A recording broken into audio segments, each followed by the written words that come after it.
আসসালামু আলাইকুম প্রিয় দর্শক, একটা কথা ইদানিং প্রায় শোনা যায়, আপনি অনেকেই বলতে শুনবেন, আমিও শুনেছি অনেকের মুখে, যে তারা বলছে যে নির্বাচনের জন্য এত তাড়াহুড়া করার দরকারটা কি?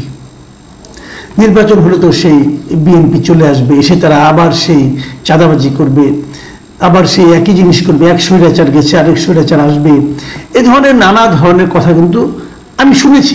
আপনারা শুনেছেন কিনা আমি ঠিক জানি না, হয়তো শুনে থাকলে শুনতেও পারেন।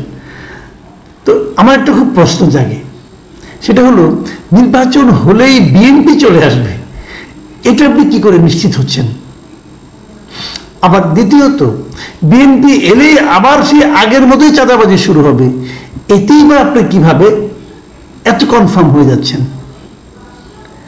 বিএনপির তো পরিবর্তন হতে পারে, বিএনপির মন মানসিকতা, বিএনপির চিন্তা ভাবনা, কথাবার্তায় কি আপনারা কিছুই পরিবর্তন লক্ষ্য করেন না? 2001 থেকে 2006 পর্যন্ত তারা ক্ষমতায় ছিল, ওই সময় তাদের যে বডি ল্যাঙ্গুয়েজ ছিল, কথাবার্তা ছিল, ঔদ্ধত্য ছিল, ওটাও কি আপনি এখনো লক্ষ্য করেন? কিছু কি চেঞ্জ দেখেন না? আবার ধরুন বিএনপি ক্ষমতায় আসবে, এটা ভাবছেন বা শিওর হচ্ছেন কিভাবে? বিএনপির কোনো নেতা কি বলেছে যে নির্বাচন হলে তারা নিশ্চিতভাবে ক্ষমতায় আসবে? তারেক রহমান কি একবারও বলেছেন যে আমি ক্ষমতায় আসতেছি? কিন্তু বলেন নাই। তাহলে আপনি কেন বলছেন? এগুলি কারা বলছে? দেখুন, যারা বাংলাদেশের বিভিন্ন পলিটিক্যাল পার্টিতে, বেশি করে আমি স্টুডেন্টদের যে পার্টিটা আছে এদেরকে এই ধরনের কথা বলতে আমি বলতে শুনেছি। তো ওনারা তো একটা পলিটিক্যাল পার্টি করেছেন, কেন করেছেন? ওনারা পার্টিটা কেন করেছেন? ক্ষমতায় যাওয়ার জন্যই তো করেছেন।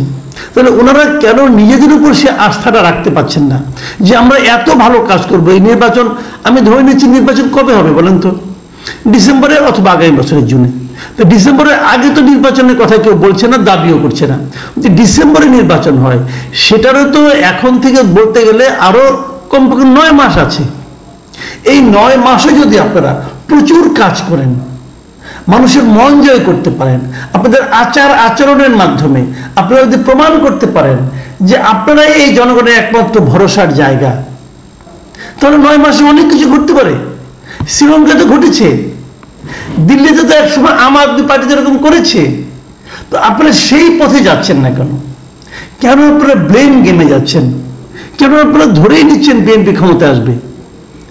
এটা যদি আপনাদের উপলব্ধি হয় যে আপনারা বিভিন্ন জায়গায় মাঠে ময়দানে গিয়েছেন, মানুষের সঙ্গে কথা বলেছেন, তারা বলেছে যে হ্যাঁ বিএনপিকে আমরা ভোট দেব, তাহলে যদি হয়, যদি তার উপর ভিত্তি করে হয়, তাহলে এক কথা, এছাড়া অন্য কি? তো আমি এই জায়গাগুলোতে বলি, দেখুন নির্বাচনে এখনো অনেক বাকি আছে কিন্তু। তো এখন এই যে বিএনপি এলেই বিএনপি চাঁদাবাজি শুরু করবে, এই কথাটা যারা বলছে, তার ব্যাপারে আজকে আমি যে এই কথাগুলো, আমি এই আলোচনাগুলি কেন করলাম সেটা আমি বলি একটু আগে। আজকে আমি একটা পত্রিকায় একটা রিপোর্ট পড়লাম যে বিএনপির একজন নেতা মির্জা আব্বাস, তিনি একটা কথা বলেছেন। সে কথাটা আমার কাছে মানে একটু ফানি মনে হলো, কথাটা কিন্তু আপনি উড়িয়ে দিতে পারবেন না। উনি কি বলেছেন? যে চাঁদাবাজি দিয়ে যে দলের শুরু, তারা বলে বিএনপি ক্ষমতায় এলে দেশের কি হবে। তো ওনারা কাকে লক্ষ্য করছেন? উনি স্টুডেন্টদেরকে বলেছেন, স্টুডেন্টদের যে নাগরিক পার্টি তাদের সম্পর্কে বলেছেন। এটাকে অনেক কিন্তু মনে করতে পারে যে উনি হয়তো রাজনৈতিক একজনকে হেয় প্রতিপন্ন করার জন্য বললেন, কিন্তু এই কথাটা কি একেবারেই ভিত্তিহীন। চাঁদাবাজির কথাটাকে উঠে নাই ওনাদের বিরুদ্ধে। ইদানিং তো স্টুডেন্টদের বিরুদ্ধে, সমন্বয়কদের বিরুদ্ধে নানা জায়গা থেকে কিন্তু চাঁদাবাজির কথা উঠছে, মানে নানা জনকে নানাভাবে চাকরিতে দেওয়ার জন্য সুপারিশের কথা উঠছে, এগুলো শোনা যাচ্ছে। এমনকি তাদের যে বড় বড় বিশাল আয়োজনে মিটিং হচ্ছে, সেই মিটিংয়ে তারা তো কারো না কারো টাকা দিচ্ছেন। ওনারা বলছেন ওনাদের শুভানুধ্যায়ীরা দিচ্ছে, এটা তো এক ধরনের চাঁদাই। তো এই যে কথাগুলো উঠছে, এটা কেন? এই যে এই সব কিছু কিন্তু হচ্ছে কেন? এই সব কিছু হচ্ছে ক্ষমতাকে কেন্দ্র করে। কে ক্ষমতায় যাবেন, কিভাবে ক্ষমতায় যাবেন, এই যে একটা টানাপোড়েন, এই যে একটা দৌড়, কার আগে কে কি বলবেন, কার বিরুদ্ধে কে কি বলবেন, এই যে এখানে যারা শ্রমটা বিনিয়োগ করছেন, আমার একটা খালি মনে হয় মাঝে মাঝে যে আপনারা এই দিকে পরস্পরের দিকে কাদা ছোড়াছড়ি না করে আপনারা জনগণের মন জয় করার চেষ্টা করেন না কেন? জনগণকে বলেন যে আপনারা কি করতে চান। আমি এখন পর্যন্ত কিন্তু শুনিনি কিছু যে তারা যে কি করবে জনগণের জন্য, সেই কথাটা কেউ বলছে। সবাই কিভাবে ক্ষমতায় যাওয়া যাবে সেই চিন্তা করছে, সেই ছক করছে। তো সেখানে আমরা কোথায়? দেখুন, সরকার সংস্কার করতেছে, এটা হলো আরেক জিনিস। এই সংস্কারের জন্য তারা এখন জাতীয় একটা ঐক্যমত্য কমিশন গঠন করছে, সেখানে সমস্ত পলিটিক্যাল লিডারদের সঙ্গে ওনারা বসবেন। এটাও দেখেন কিভাবে করেছে, এটা নিয়েও নানা ধরনের নাটক হচ্ছে। এর মধ্যে তারা বেশ কয়েকটা দলকে, 37টা রাজনৈতিক দলকে তারা কিন্তু এই যে 5টা কমিশনের থেকে তারা 166টা সুপারিশ বের করছে। সেই সুপারিশ সম্পর্কে মতামত জানতে চেয়ে টিক চিহ্ন দেওয়া, প্রত্যেকটা সুপারিশের সঙ্গে একটা লেখা আছে একমত, কোথাও লেখা একমত নই, কোথাও লেখা আংশিকভাবে একমত। এখন আপনাকে টিক চিহ্ন দিতে হবে আপনি কোনটায়, এবং তারপরে যদি আপনাদের নিজস্ব কোনো বক্তব্য থাকে সেটাও আপনি উল্লেখ করবেন যে আমার এই বক্তব্য আছে। এইভাবে সবার কাছ থেকে লিখিত হয়ে তারা নিচ্ছে। এই 37টার মধ্যে এর মধ্যে গতকাল পর্যন্ত 15টা দল তাদের লিখিত মতামত জানিয়েছে, ওখানে টিক চিহ্ন দিয়ে মতামত সহ জানিয়েছে। বাকিরা এখনো দেয়নি। বিএনপি অথবা জাতীয় আপনার জামাতে ইসলামী এরা এখনো দেয়নি। আর জাতীয় পার্টি অথবা আওয়ামী লীগের সঙ্গে যারা ছিল তাদের কাছে তো তাদের তো ডাকাই হয় নাই, তাদেরকে বাদ দিয়েই জাতীয় ঐক্যমত্য হবে।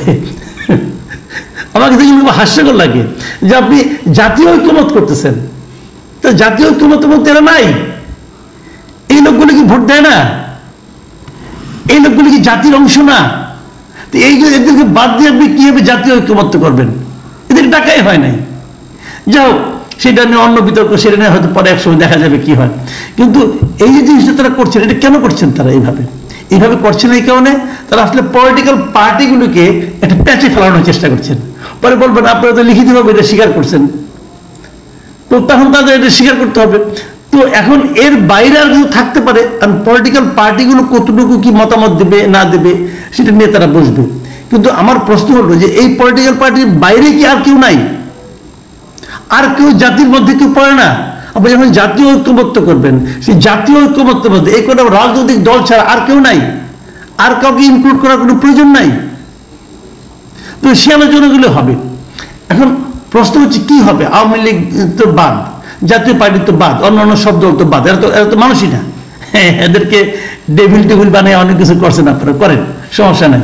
কিন্তু যাদেরকে নিয়ে করতে যাচ্ছেন তাদের মধ্যেও কি ঐক্যমত্য করতে পারতেছেন? কতটুকু করবেন? আজকে একটা রিপোর্ট দেখলাম, বিএনপি বলতেছে, বিএনপির পক্ষ থেকে নাকি বলা হচ্ছে এরকম যে যে বিষয়গুলো নির্বাচনকে বিলম্বিত করতে পারে সেগুলোতে তারা সায় দেবে না। মানে ওনাদের দফা কিন্তু একটাই, যে নির্বাচনটাকে বিলম্বিত করবে এমন কোনো কিছু তারা সায় দেবে না। তারা যদি তার মানে তারা নির্বাচনটা আগে করতে চাচ্ছে।